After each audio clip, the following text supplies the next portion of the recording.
Hello friends, welcome once again to our YouTube channel Tattva Astro Vastu. This channel gives you insights about astrology, numerology and Vastu Shastra. I am your host Vipin Rai Mehendi Ratta. आज हम inter cardinal directions में north west direction के बारे में जानेंगे. So let's begin with today's topic.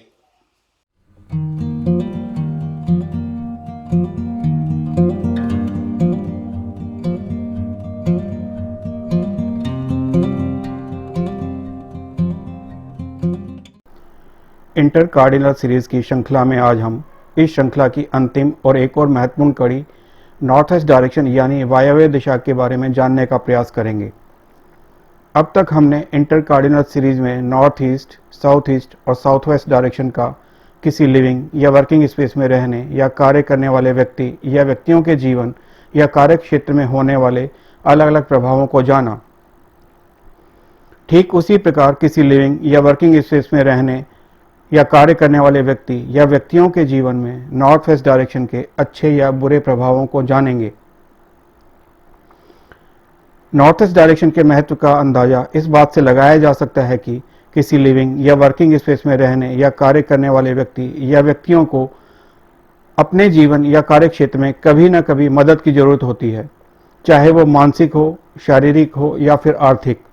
इस मदद या सहायता के लिए किसी जगह विशेष पर नॉर्थ वेस्ट डायरेक्शन और इसके तत्व का बैलेंस स्टेट में होना आवश्यक होता है. तो सबसे पहले हम इस दिशा के रूलिंग प्लैनेट, रूलिंग लॉर्ड और तत्व के बारे में जानते हैं. नॉर्थ वेस्ट डायरेक्शन के रूलिंग प्लैनेट मून यानी चंद्रमा और रूलिंग लॉर्ड वायुदेव को माना गया है.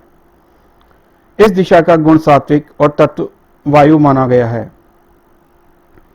नॉर्थ वेस्ट डायरेक्शन के साथ वायु तत्व और वायु देव का संबंध किसी भी लिविंग या वर्किंग स्पेस में इस दिशा को महत्वपूर्ण बनाता है. इस बात को हम एक उदाहरण के द्वारा समझने का प्रयास करेंगे.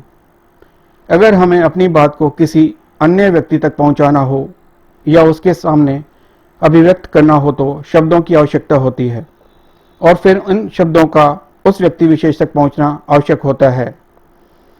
हमारे द्वारा बोले गए शब्दों को दूसरी व्यक्ति तक पहुंचाने के लिए हमें किसी माध्यम की आवश्यकता होती है जिसके द्वारा हमारे द्वारा बोले गए शब्द हमारे और उस व्यक्ति के बीच की दूरी को सही प्रकार से तय कर सकें. इस कार्य के लिए हमें जिस माध्यम की आवश्यकता होती है उसे हम एयर एलिमेंट या वायु तत्व के नाम से जानते हैं. इस बात को हम एक और उदाहरण से भी समझ सकते हैं. जब आप लोगों को यह कहते सुनते होंगे कि किस तरह एक व्यक्ति द्वारा कही गई बात हवा में उड़ते हुए यहाँ से वहाँ तक का सफ़र कुछ ही पलों में तय कर लेती है. खास तौर पर अफवाहों के संदर्भ में इस वाक्य का प्रयोग किया जाता है. नॉर्थ वेस्ट डायरेक्शन को zone of support and banking कहा गया है, यानी किसी भी लिविंग या वर्किंग स्पेस में रहने या कार्य करने वाले व्यक्ति या व्यक्तियों को उनके जीवन में मिलने वाले सहयोग के लिए इस दिशा का और वायु तत्व के बैलेंस स्टेट में होने पर निर्भर करता है. मून का नॉर्थ वेस्ट डायरेक्शन का रूलिंग प्लैनेट होना इस दिशा का हमारे जीवन में महत्व की तरफ इशारा करता है, क्योंकि मून का संबंध तरल धन के आवागमन से जोड़कर देखा जाता है. इस बात को हम ज्योतिष के संदर्भ में समझने का प्रयास करते हैं. ज्योतिष में कुंडली के 4th हाउस को सुख भाव कहा गया है. इस भाव के कारक ग्रह के रूप में चंद्रमा को माना गया है. ज्योतिष में 4th हाउस और इसके कारक ग्रह चंद्रमा का शुभ स्थिति में होना किसी भी व्यक्ति के लिए आवश्यक माना गया है. कुंडली के 4th हाउस में किसी पापी ग्रह का होना बिल्कुल ऐसा ही है जैसे नॉर्थ वेस्ट डायरेक्शन में एंटी एलिमेंट्स का होना.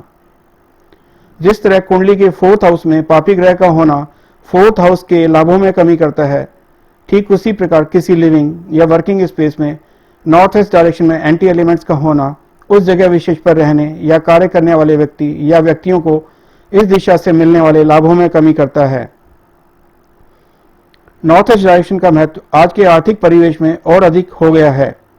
आज हम सभी को अपनी आवश्यकताओं की पूर्ति के लिए कभी न कभी या किसी भी रूप में मदद की जरूरत होती है, चाहे वो व्यक्तिगत रूप में हो या फिर आर्थिक रूप में.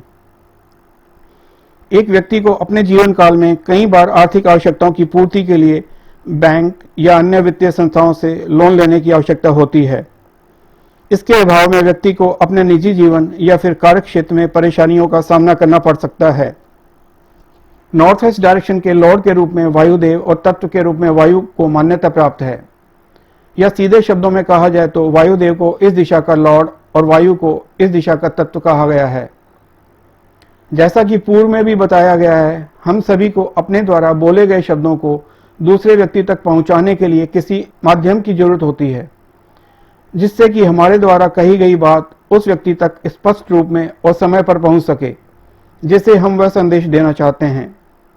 यहाँ पर संदेश वाहक के रूप में एयर एलिमेंट के बैलेंस स्टेट में होने की आवश्यकता होती है।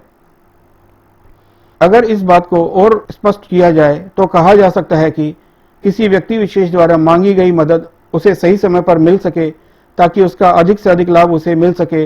इसके लिए उस जगह विशेष पर नॉर्थ ईस्ट डायरेक्शन और एयर एलिमेंट दोनों का बैलेंस स्टेट में रहना आवश्यक होता है।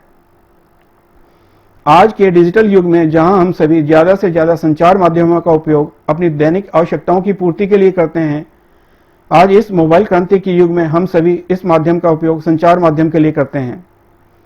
इस संचार माध्यम की सफलता के पीछे भी वायु तत्व की अहम भूमिका होती है, क्योंकि मोबाइल टावर से निकलने वाली तरंगों के एक जगह से दूसरी जगह तक सही संप्रेषण के बीच माध्यम के रूप में वायु तत्व की अहम भूमिका होती है। अगर हम इस बात को और अधिक स्पष्ट रूप से समझना चाहें तो हम सभी को अपने लिविंग या वर्किंग स्पेस में कभी ना कभी नेटवर्क की प्रॉब्लम का सामना करना पड़ता है। उस समय हम अपने आसपास ऐसी जगह की तलाश करते हैं जहां पर सही प्रकार से नेटवर्क की पहुंच हो सके। इसके लिए या तो हम अपने आसपास की खिड़की का प्रयोग करते हैं या फिर उस जगह विशेष पर बनाई गई लॉबी का। कहने का मतलब सिर्फ इतना है कि बिना वायु तत्व के हम अपनी बात को दूसरे व्यक्ति तक नहीं पहुंचा सकते, चाहे वह व्यक्ति हमारे बिल्कुल करीब ही क्यों ना हो। यहां पर इस तथ्य पर एक सवाल भी उठता है, क्योंकि वास्तुशास्त्र के दृष्टिकोण से नॉर्थ ईस्ट डायरेक्शन में ज्यादा संख्या में और बहुत बड़ी खिड़कियों का होना सही नहीं माना जाता। लेकिन जैसा कि पूर्व में बताया गया है, वास्तुशास्त्र में इस दिशा का तत्व वायु माना गया है। वहीं वास्तुशास्त्र के दृष्टिकोण से इस दिशा में बड़ी खिड़कियों का बनाया जाना सही नहीं माना जाता। इन दोनों ही बातों में परस्पर विरोधाभास देखने को मिलता है, क्योंकि किसी लिविंग या वर्किंग स्पेस में खिड़कियों को वायु तत्व का मुख्य स्रोत माना जाता है। इनसे होकर ही वायु किसी जगह विशेष की अंदरूनी हिस्सों तक पहुंच सकती है। इसके अभाव में किसी भी जगह पर वायु तत्व की कल्पना ही नहीं की जा सकती। इसके उपाय के तौर पर हम इस दिशा में ऐसी छोटी खिड़कियां बना सकते हैं जिसमें ऊपर की तरफ रोशनदान बने होते हैं, ताकि जरूरत होने पर उनका उपयोग किया जा सके। साथ ही किसी लिविंग या वर्किंग स्पेस में वायु तत्व को संतुलित रखने के लिए उस जगह विशेष पर नॉर्थ से लेकर ईस्ट डायरेक्शन में बनाई गई खिड़कियों का उपयोग किया जा सकता है। अगर संक्षेप में कहा जाए तो नॉर्थ ईस्ट डायरेक्शन और वायु तत्व को संचार का माध्यम माना जा सकता है। अब हम वायु तत्व के महत्व को मानवीय दृष्टिकोण से समझने का प्रयास करेंगे। हम सभी जानते हैं कि हमारा शरीर पंचभूत के द्वारा ही बना है, यानी हमारे शरीर में इन सभी तत्वों का संतुलित मात्रा में होना बहुत ही जरूरी है। कई बार ऐसा देखा गया है कि किसी व्यक्ति के दिमाग में ऑक्सीजन की सही मात्रा नहीं पहुंचने से उसे ब्रेन स्ट्रोक की अवस्था का सामना करना पड़ सकता है। वहीं दूसरी तरफ किसी व्यक्ति के शरीर में लंग्स टू हार्ट वाली कड़ी का सही रूप में काम करना जरूरी है, क्योंकि मानव शरीर में हार्ट का सही रूप में काम करना लंग्स द्वारा मिलने वाली ऑक्सीजन की मात्रा और शुद्धि पर निर्भर करता है। इनकी कमी से किसी भी व्यक्ति को हार्ट अटैक की संभावना बनी रहती है। उपरोक्त संदर्भ के माध्यम से यह बताने का प्रयास किया गया है, जिस प्रकार किसी व्यक्ति के स्वस्थ होने के लिए उसके शरीर के दो महत्वपूर्ण अंगों यानी कि मस्तिष्क और हृदय का ठीक अवस्था में होना आवश्यक है, उसी प्रकार इनके सही अवस्था में रहने के लिए वायु तत्व का शुद्ध एवं संतुलित मात्रा में होना भी आवश्यक है। ठीक उसी प्रकार किसी लिविंग या वर्किंग स्पेस में रहने या कार्य करने वाले व्यक्ति या व्यक्तियों के जीवन और उनके कार्य क्षेत्र में सफलता के लिए नॉर्थ ईस्ट डायरेक्शन और वायु तत्व का बैलेंस स्टेट में होना अति आवश्यक है। आइए अब हम उन कारणों को जानने का प्रयास करते हैं जिनकी वजह से नॉर्थ ईस्ट डायरेक्शन के साथ ही इस दिशा के सात्विक गुण और वायु तत्व में असंतुलन पैदा होता है। जैसा कि पूर्व में भी कहा गया है, इस दिशा में ज्यादा बड़ी खिड़कियों का होना इस दिशा की सकारात्मक ऊर्जा में कमी का कारण बनता है, क्योंकि पृथ्वी के अपने एक्सिस पर घूमने के दौरान यही समय होता है जब पृथ्वी का नॉर्थ वेस्ट वाला भाग सूर्य के करीब से गुजरता है। इस दौरान सूर्य अस्त अवस्था में होता है, वहीं दूसरी ओर चंद्रमा उदित अवस्था में होता है। इस समय के दौरान उत्सर्जित होने वाली हानिकारक ऊर्जा इस दिशा में बनी हुई बड़ी बड़ी खिड़कियों से होते हुए उस जगह विशेष की वायव्य दिशा की सकारात्मक ऊर्जा के साथ वायु तत्व में असंतुलन का कारण बनती है। इस दिशा में छोड़ा गया खुला स्थान इस दिशा के ग्रेविटेशनल फोर्स में असंतुलन के साथ ही इस दिशा की पॉजिटिव एनर्जी में कमी का कारण बनता है। नॉर्थ ईस्ट डायरेक्शन में ढलान का होना इस दिशा की ग्रेविटेशनल फोर्स में असंतुलन के साथ ही इस दिशा की पॉजिटिव एनर्जी में कमी का कारण बनता है। इस दिशा में फैली हुई गंदगी, अस्त व्यस्त या बिखरा हुआ सामान इस दिशा की पॉजिटिव एनर्जी में कमी के साथ ही वायु तत्व में असंतुलन का कारण बनते हैं। इस दिशा में बनाए गए अंडरग्राउंड वाटर टैंक्स इस दिशा के ग्रेविटेशनल फोर्स को असंतुलित करने के साथ ही इस दिशा की सकारात्मक ऊर्जा में कमी का कारण बनते हैं। इस दिशा में बनाए गए टॉयलेट से निकलने वाली नकारात्मक ऊर्जा से इस दिशा के सात्विक गुण के साथ ही वायु तत्व पर भी नकारात्मक प्रभाव होता है और इस कारण नॉर्थ वेस्ट डायरेक्शन के गुण और तत्व दोनों में असंतुलन पैदा होता है। इस दिशा में बने हुए फायरप्लेस से इस दिशा में वायु तत्व के साथ ही इस दिशा की पॉजिटिव एनर्जी में असंतुलन पैदा होता है, क्योंकि इस दिशा में फायरप्लेस के रूप में अग्नि तत्व का होना और उससे निकलने वाली ऊर्जा से इस दिशा के गुण और तत्व में असंतुलन पैदा होता है। नॉर्थ ईस्ट डायरेक्शन में किचन का होना इस दिशा के सात्विक गुण और वायु तत्व में असंतुलन का कारण बनता है। इस तथ्य को व्यवहारिक दृष्टिकोण से समझने का प्रयास किया जाए तो भोजन पकाने की प्रक्रिया के दौरान अग्नि तत्व का प्रयोग इस दिशा में वायु तत्व में असंतुलन का कारण बनता है। जैसा कि पूर्व में बताया गया है, इस दिशा का गुण सात्विक माना गया है और भोजन बनाने की प्रक्रिया में कई प्रकार के मसालों का प्रयोग किया जाता है, जिसमें से कई मसालों की प्रकृति तामसिक होती है। साथ ही हमारे खान पान में शाकाहारी एवं मांसाहारी दोनों ही प्रकार के खाने का समावेश होता है। ऐसे में इस दिशा में बनाए गए मांसाहारी भोजन से इस दिशा के सात्विक गुण को नुकसान होता है। अब हम इस तथ्य को वैज्ञानिक पहलू से जानने का प्रयास करते हैं। जैसा कि पूर्व में बताया गया है, साउथ ईस्ट डायरेक्शन को अग्नि तत्व की दिशा कहा गया है और इस दिशा में किचन का होना वास्तु के दृष्टिकोण से सही माना जाता है। इस बारे में और अधिक जानने के लिए आप ऊपर दिए गए लिंक पर क्लिक कर सकते हैं। अगर हम नॉर्थ ईस्ट डायरेक्शन की बात करें तो जैसा कि पूर्व में बताया गया है, पृथ्वी के अपने अक्ष पर घूमने के दौरान जब पृथ्वी का नॉर्थ वेस्ट डायरेक्शन वाला भाग सूर्य के करीब होता है, उस दौरान सूर्य पूर्ण रूप से अस्त अवस्था में होता है। इस समय के दौरान इस दिशा से उत्सर्जित होने वाली हानिकारक ऊर्जा इस दिशा में पकाए जाने वाले भोजन को दूषित करने का काम करती है। साथ ही भारत की भौगोलिक स्थिति के कारण इस दिशा से आने वाली पश्चिमोत्तर हवाओं से इस दिशा में बनने वाली भोजन की तीव्र गंध उस जगह विशेष पर लिविंग या वर्किंग स्पेस के अन्य हिस्सों तक पहुंचकर इस दिशा के गुण और तत्व में असंतुलन का कारण बनती है।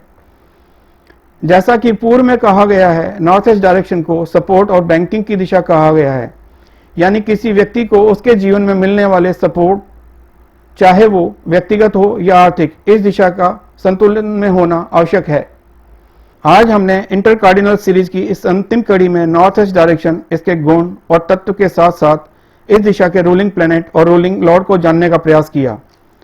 हमारी कार्डिनल और इंटरकार्डिनल डायरेक्शन सीरीज की पूरी जानकारी आपको ऊपर दिए गए लिंक से मिल सकती है।